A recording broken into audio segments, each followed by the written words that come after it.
find the best greasy grub.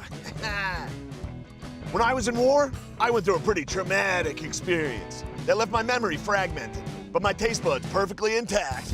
Whoa! And sure, sometimes...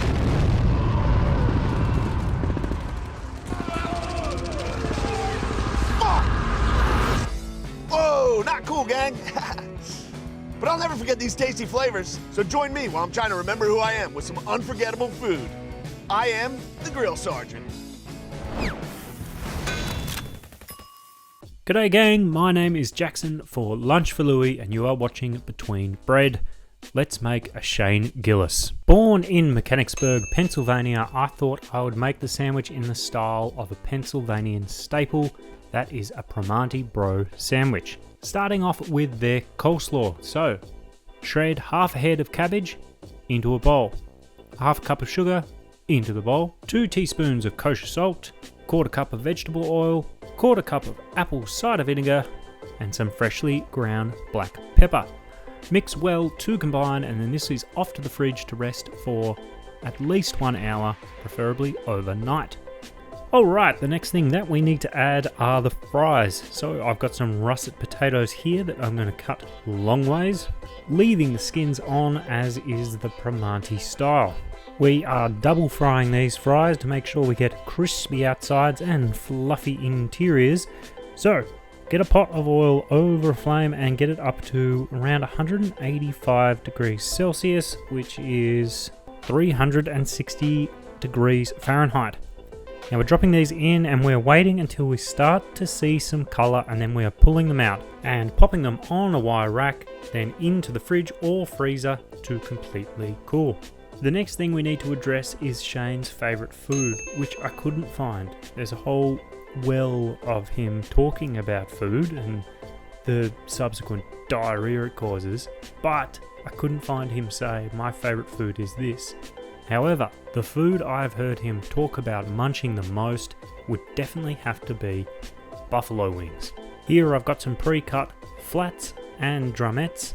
Good buffalo wings do not need a dredge, so these guys are getting dropped into hot oil straight away, set to 185 degrees Celsius, frying for 13 minutes.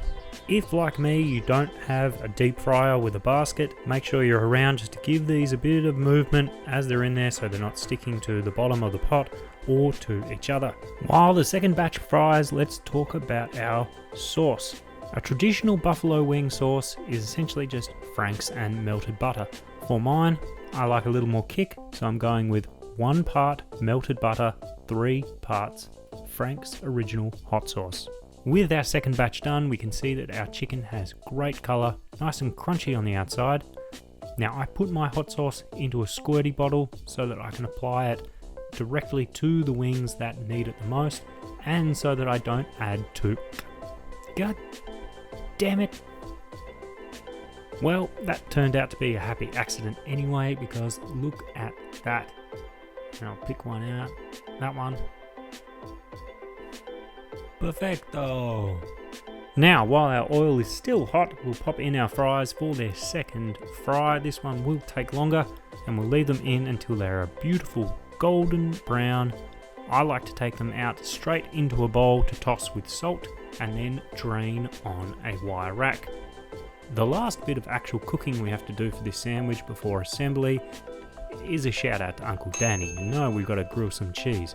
So cut yourself 2 slices of white Italian bread, butter each side, then we're adding 2 slices of American cheese, 2 slices of Gouda cheese, and we're grilling cheese. Wait until your bread has great colour, both sides, cheese is melted. Grab your drumettes, and there's a little bit of gristle on the end of them. If you pull that out and then kind of twist the bones inside, each of the bones should pull out pretty easily. We're going to do that to all our drumettes so that we don't have bones in our sandwich. Now for assembly.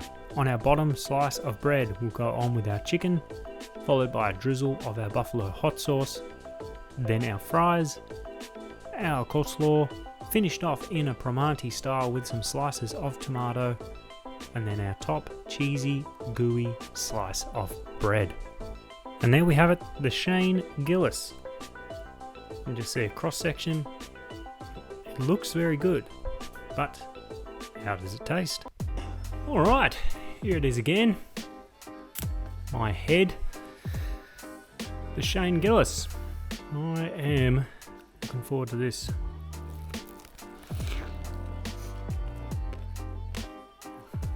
Whoa.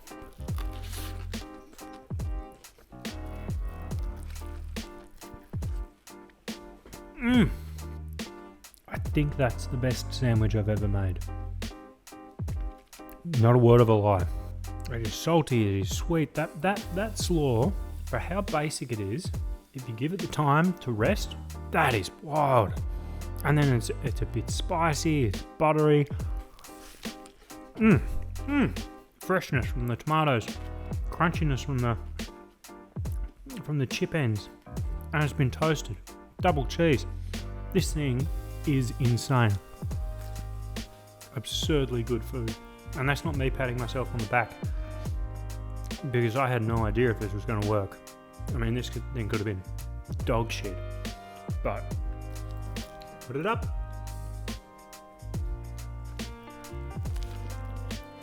Number one, baby. Shane Gillis is number one.